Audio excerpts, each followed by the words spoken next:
The DC movies might be in trouble, but DC and Warner Brothers have yet another heroic TV series in their utility belt. Multiple outlets are reporting that Greg Berlanti, the producer behind countless DC shows, including Arrow, The Flash, and Supergirl, is developing a new TV series based on the DC superhero Batwoman. Not to be confused with Batgirl, Batwoman is the alter ego of wealthy Gotham City heiress Catherine Kane, who fights alongside Bruce Wayne and other heroes. She first debuted in comics back in 1956, but was largely replaced by Batgirl a few years later before seeing a resurgence in the mid-2000s. The new TV series is reportedly being made for traditional television network The CW, which means that it will be separate from the other new DC shows in development for the subscription streaming service DC Universe, although Batwoman episodes will likely find their way to the platform after they air on TV. Greg Berlanti is producing alongside frequent collaborators Sarah Schechter and Caroline Dries, with former DC Entertainment head Jeff Johns also producing through his new company, Mad Ghost Productions. No word yet on when the show might swoop down,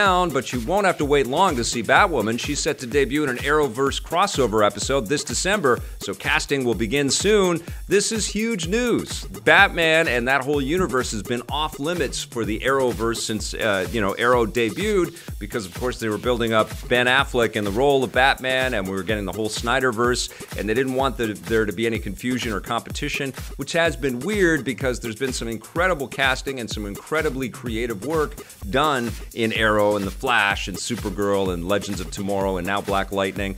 And now Batwoman is coming, and I don't see how we're going to get a Batwoman without getting a Batman at least mentioned a lot, and at least making some cameos like Superman has been making in Supergirl. And this means that Berlanti is really fleshing out his, Justice League universe in a massive way.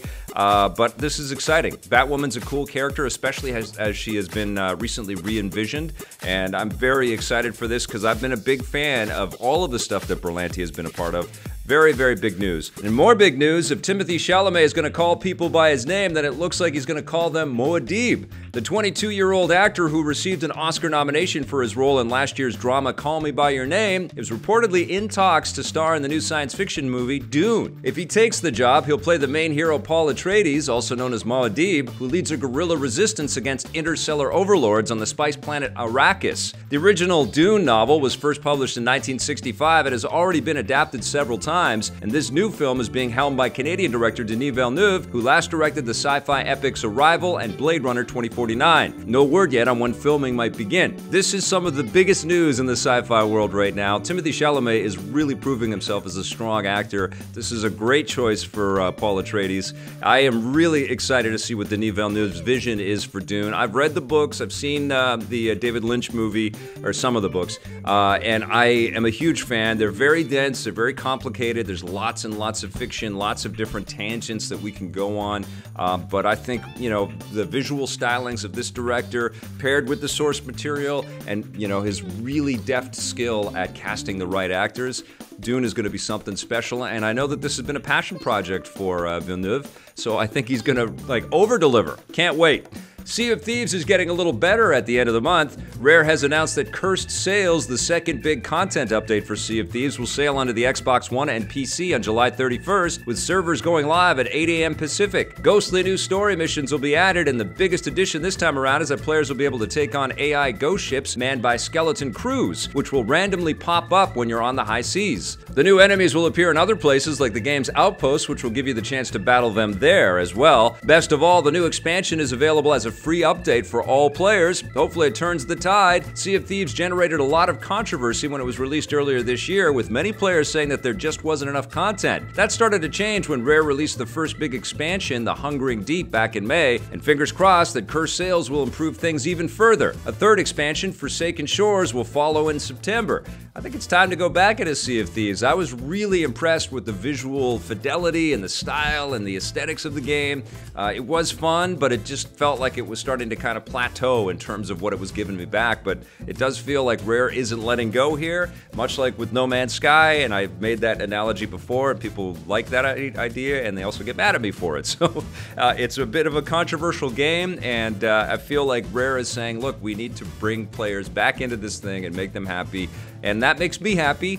I need to play this again. I think what we'll do is we'll probably do another Let's Play and stream with, or Let's Play and chat with Sea of Thieves. So I'm looking forward to that. Maybe we'll wait till the expansion comes out.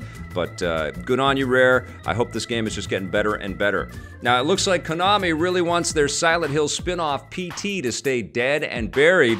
The publisher has forced an indie developer to cancel a fan remake of the cult favorite PT demo. The project, which was being handled by an indie developer named Kimsar, was meant to recapture the same look and feel as the PT demo, but Konami, or their lawyers, have forced the project to be shut down. This is just the latest in a long line of setbacks for PT and any PT-related projects. For those of you who've been living under a rock or trapped in an endless hallway, PT was a playable teaser for a new Silent Hill game that was being developed by Konami and Metal Gear Solid creator Hideo Kojima. When Kojima split with Konami in 2015, the new Silent Hill game was canceled, and the playable teaser was pulled from online stores and is no longer available in any official capacity. It's not all bad news. Writing on his blog, Kimsar says that Konami actually really enjoyed his remake of PT and have offered him an internship at the company. Now, this is pretty cool. I feel like there's just so much bad blood between Kojima and Konami that, you know, we've got to get past it a little bit. We've got to make this a little water under the bridge. Konami's got some incredible franchises and some incredible opportunities to bring some of these titles back,